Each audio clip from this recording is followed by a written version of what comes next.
The forest was alive with whispers, the rustle of leaves, the snap of twigs, and the invisible tension of something about to unfold. In the middle of a dense patch of trees, in a small clearing bathed in filtered sunlight, lay a baby wrapped in a blue blanket, left on the damp ground like an abandoned parcel. His eyes were closed, his delicate skin already reacting to the chill of the morning air. His tiny body trembled gently with each gust of wind. The child, who would later be known as Gretchford Swindlehorn, slept soundly, unaware of the danger that lurked just beyond the trees. But nature had noticed. Emerging from the shadows came a presence. No, several. 5 hyenas crept forward, each one silent and watchful. Their dappled fur and jagged teeth reflected the sunlight in sharp flashes as they formed a loose circle around the baby. Their nostrils flared as they sniffed the unfamiliar scent.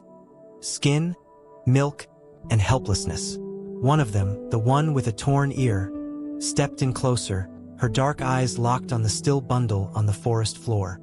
That's when the growl came, low, sharp, and startling. From the underbrush to the left, a small figure emerged.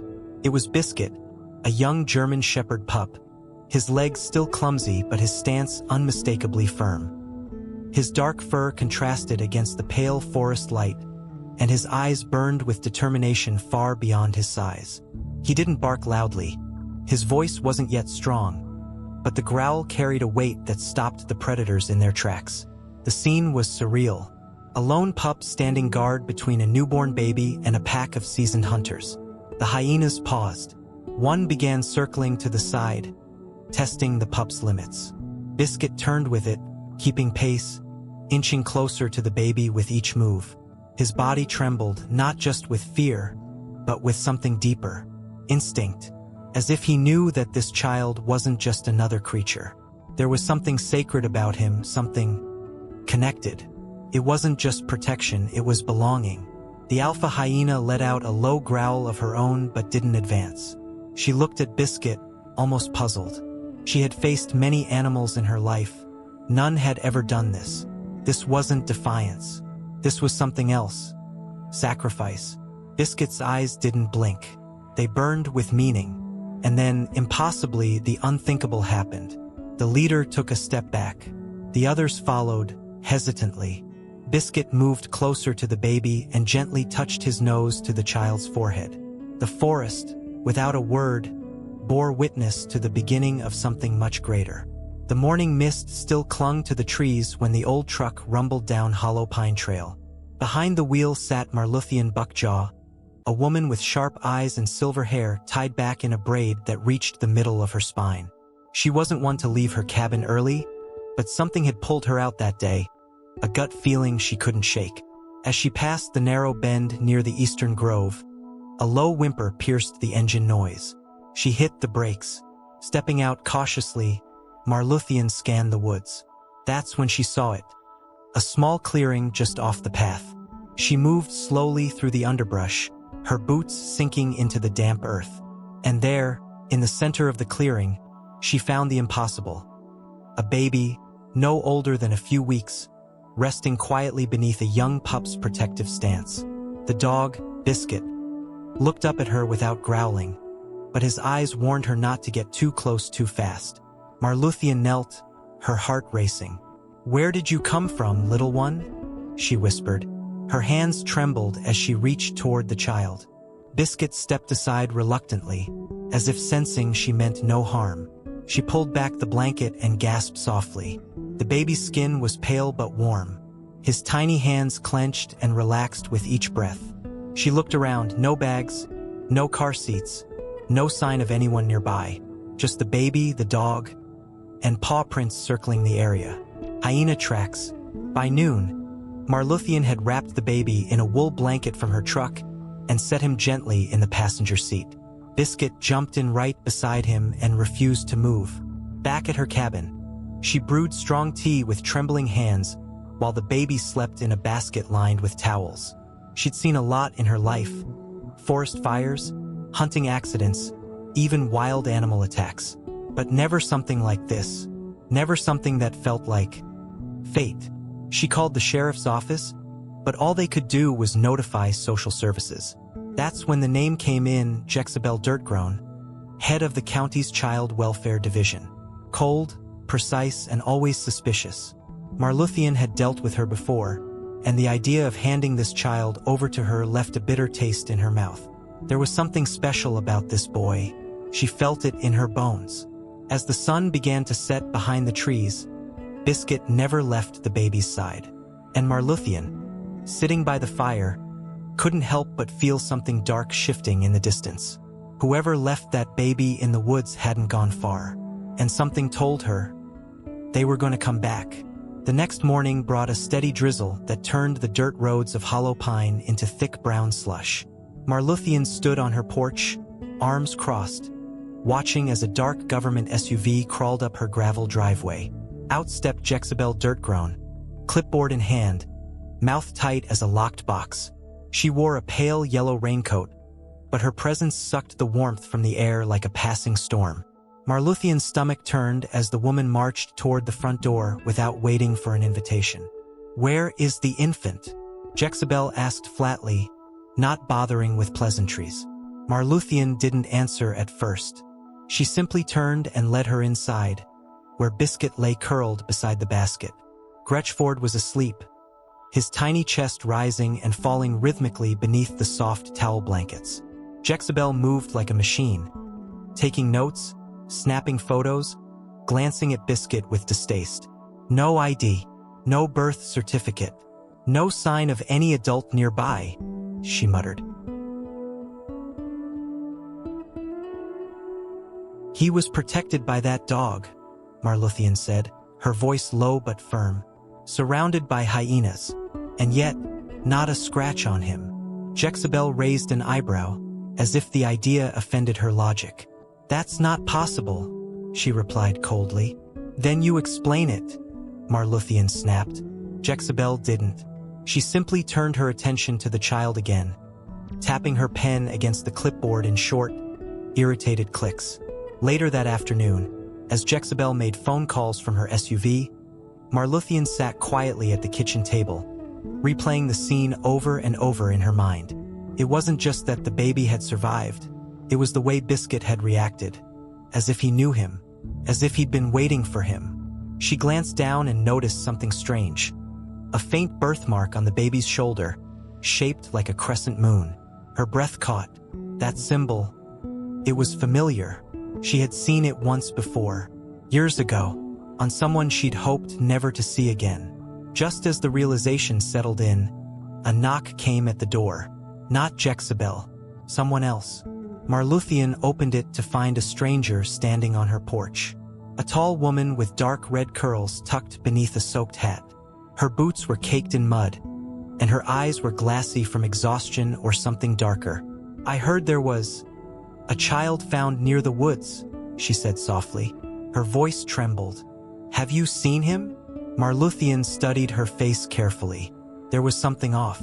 The woman smiled, but it didn't reach her eyes. And when she asked again, "Was he alone?" Marluthianne felt a chill run down her spine. This woman wasn't just curious. She was searching for something, or someone, and suddenly it was clear. This wasn't over. It was just beginning. The stranger introduced herself as Thornabeth Vileboot, though Marluthianne noticed she hesitated before saying it. There was something practiced in her tone, as if the name had been chosen for the moment, not one she used often. Thornabeth claimed she was a wildlife photographer who had been hiking near the ridge and overheard locals mentioning a lost infant. But her questions were too pointed, too rehearsed. She wanted to know exactly where the baby had been found, exactly who had seen him, and most of all, was there anyone else nearby? Marluthianne kept her answers vague, her instincts screaming louder with each passing minute. Thornabeth's eyes flicked toward the basket every few seconds, and Biscuit, normally calm, was restless. He stood between the basket and the visitor, tail low, ears pinned back, releasing low, uneven growls. Thornabeth gave a thin smile. "Funny little mutt," she muttered. Marluthianne didn't respond. Instead, she offered tea, hoping to buy time to think. Thornabeth declined, saying she didn't plan to stay long. Her fingers tapped rhythmically on the doorknob as if itching to grab hold of something or someone. When Thornabeth finally left, the house felt heavier, like her presence had soaked into the walls. Marluthianne locked the door and sat beside the baby, watching him sleep. She whispered his name again, Gretchford, testing how it sounded in the air. She had named him herself, based on an old family name she hadn't thought of in decades. But now, that name didn't feel random. There was weight behind it, history. Something about this child pulled pieces from her memory she thought long buried. That night, she rummaged through an old chest in the attic, full of letters, maps, and photographs yellowed with age. One photograph made her stop breathing.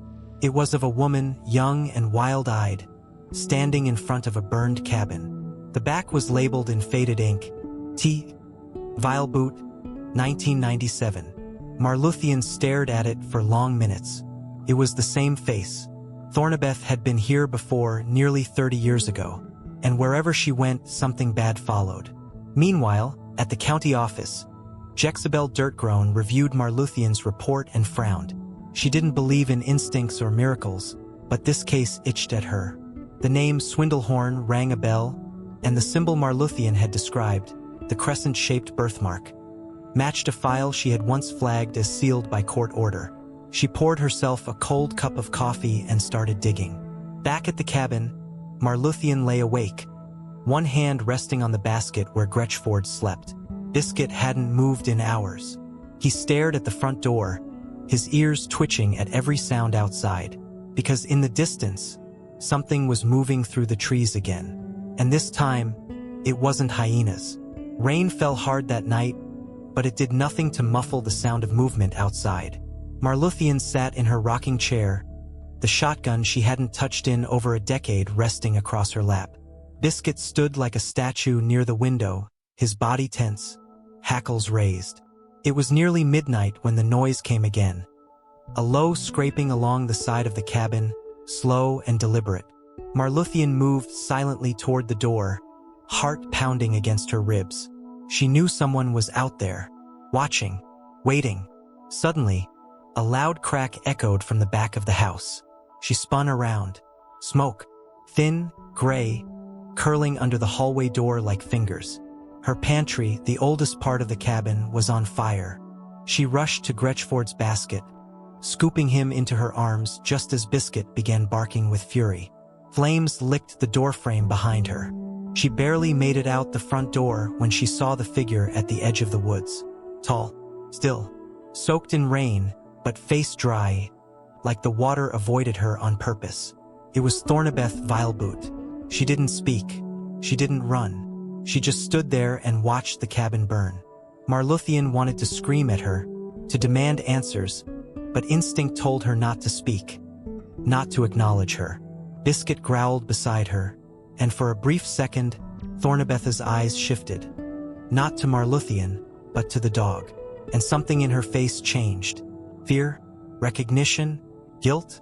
Then she turned and walked back into the woods, vanishing like a shadow swallowed by mist. By morning, the fire had consumed most of the cabin, but not all. Biscuit had dragged an old wooden box from under the floorboards during the chaos. Inside, wrapped in layers of cloth, was a small bundle of documents Marluthianne hadn't seen in years. Letters addressed to her from a woman named Calamazee Broothill. The handwriting was jagged, the words unstable, but the message was clear. They took my child. If he ever finds his way to you, don't trust anyone. Not even me. Gretchford wasn't just abandoned. He had been hidden, protected, disguised, and whoever had been chasing him back then hadn't stopped. Marluthianne sat beside the ashes of her home, holding the letter, her thoughts unraveling. Calamazee, Thornabeth, the mark on Gretchford's skin. It was all connected, but the why still eluded her. Far away, in a sealed archive beneath the county courthouse, Jexabelle Dirtgroan finally found the document she wasn't supposed to see. A birth record with no official parent listed. Only one word scrawled across the margin in red ink: Gutspike. She felt the chill crawl up her spine. Something was waking up in Hollow Pine, and it had claws. The rain had stopped by morning, but the smell of smoke clung to Marluthianne's clothes, hair, and memories. The cabin, now a skeleton of black beams and ash, smoldered quietly behind her. She held Gretchford close, wrapped in a heavy flannel, while Biscuit trotted ahead, alert to every sound. She had only one place left to go, the old ranger station up the hill, long abandoned, where the county records had once been stored before everything moved digital. If she was right, the answers were buried in paper, not screens. Inside, the air was thick with mold and dust. Marluthianne found an oil lamp and lit it with shaking hands. The flickering flame cast long shadows against the cabinets and shelves. She scanned the files for nearly an hour until a brittle folder caught her attention. Handwritten on the label, B. Guts Pike, Protective Custody File, sealed. Her pulse quickened. Guts Pike. The name from Jexabelle's document. The name from Calamazy's letters. She opened it slowly. Inside were 5 pages. The first was a medical report from 26 years ago. The second, a custody agreement signed in blood-red ink, literally. The third page listed the name of the infant placed into hiding. Gretchford Swindlehorn, born under emergency circumstances, parents unknown. But the fourth page shattered everything. A photo, grainy, almost illegible, but the face was unmistakable. Thornabeth Vileboot, much younger, cradling a baby with the same crescent moon birthmark. And beside her, Elvernado Guts Pike. Marluthianne gasped. That name hadn't been spoken in Hollow Pine for decades. Elvernado was a myth, a man whispered about in hunting lodges and late-night bars. Rumors of rituals in the woods, voices in the trees, animals that followed him without command. If he was Gretchford's father, then this child was no ordinary infant. He was the product of something ancient, something that people had tried to erase by sealing names, burning records, and silencing witnesses. Outside the station, Biscuit barked sharply. Marluthianne grabbed the file and rushed to the door. Across the clearing stood a man in a long brown coat, soaked to the bone. His face was gaunt, but his eyes burned with a strange intensity. "You found him," the man said, voice soft but unmistakable. "The child of the pact." Marluthianne didn't answer. Her grip on the file tightened. "Who are you?" she asked, but she already knew. Zekaruth Moonwig, Elvernado's half-brother, and the last person to see Calamazy Broothill alive. Zekaruth stepped forward, slowly.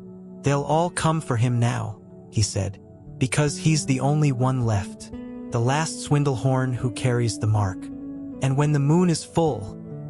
He stopped, looking down at Biscuit, who hadn't stopped growling. "Even the loyal ones may turn." Marluthianne felt the ground shift beneath her feet. The past wasn't just catching up, it was pulling them all back in. The moon hung unnaturally low that night, swollen and golden like an eye staring down from the heavens. Marluthianne had barricaded herself inside the ranger station with Gretchford swaddled tight in her arms. Biscuit paced back and forth, occasionally stopping to sniff the floorboards or growl toward the door. Zekaruth Moonwig sat across from her, scribbling in an old notebook with a hand that trembled slightly. "There were 12, he muttered. 12 families, each sworn to protect one bloodline.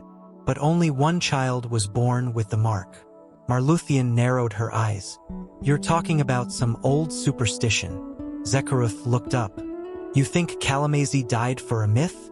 You think Elvernado disappeared because of gossip?"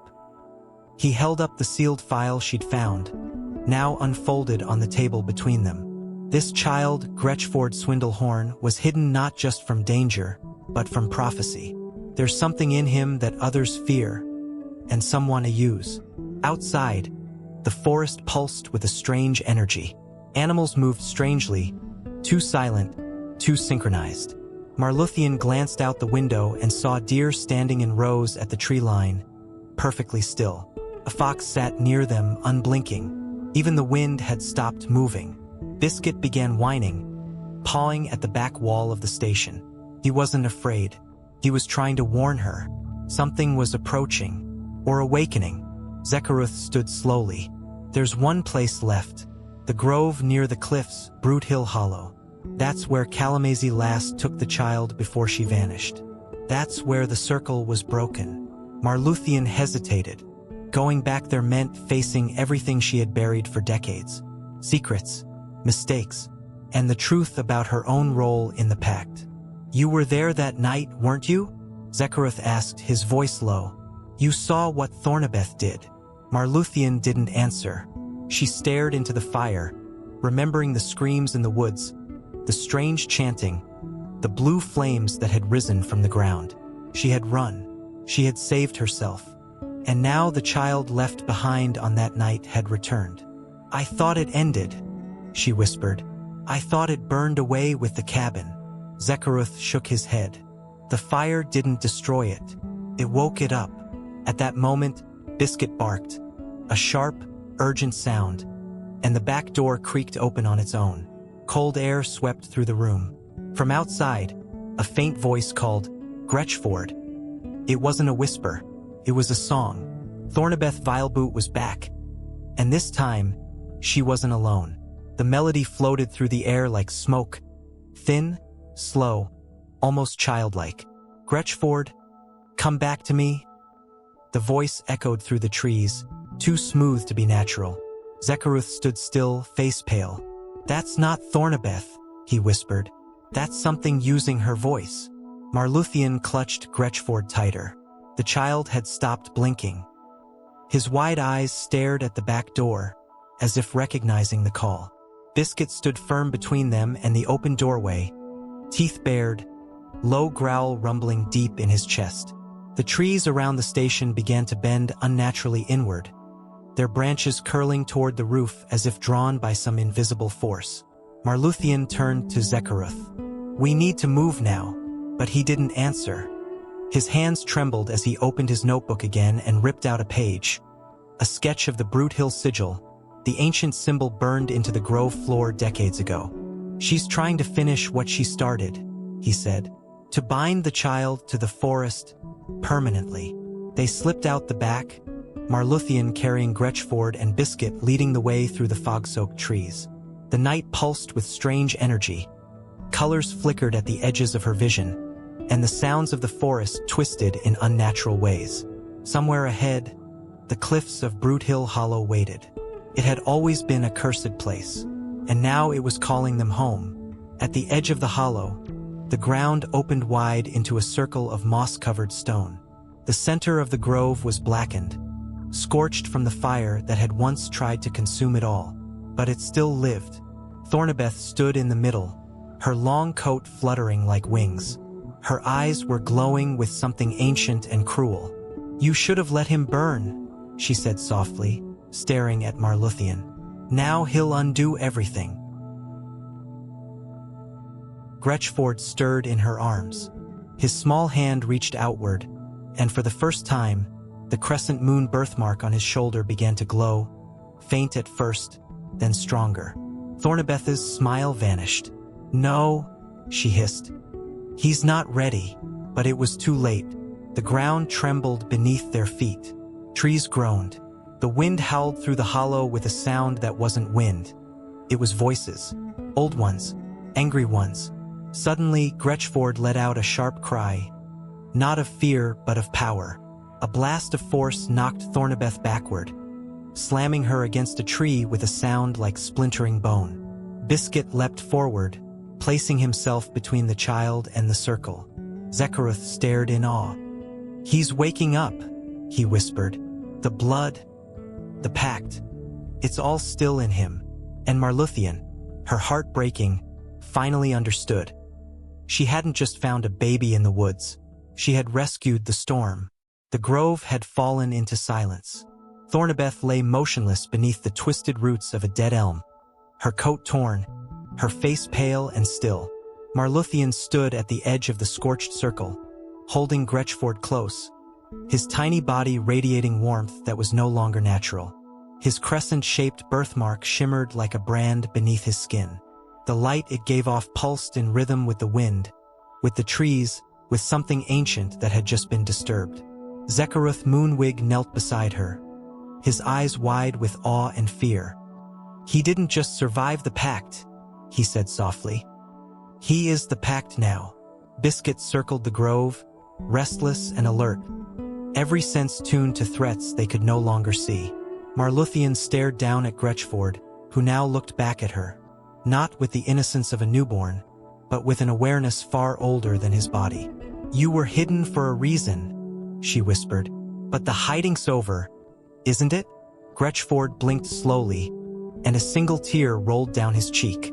Whether from sorrow or memory, she couldn't tell. Zekaruth unfolded the page with the sigil once more. "There's one thing we can do," he said. "One last protection. We can finish what Kalamazee started, break the cycle. But we'll need to leave this place. Forever." Marluthian didn't answer. She looked around the grove, the same one she had fled from all those years ago, when the fire first erupted and the pact was sealed in blood. The same grove where lives were taken, identities erased, and monsters made.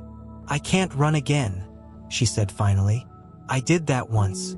I let them bury the truth so deep it almost died." She looked at Zekaruth. "If we leave, this happens again. Somewhere else. To someone else. But if we stay..." Her voice broke. "We fight." From the edge of the grove, faint footsteps echoed, more figures. Jexabelle Dirtgroan emerged first, her suit stained with mud and ash. Behind her came Bernice Haggletree, holding an old book with trembling hands.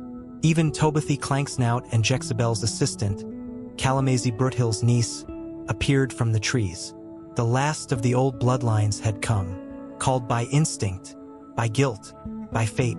Jexabelle's eyes locked onto Gretchford, then shifted to Thornabeth's body. "So," she murmured.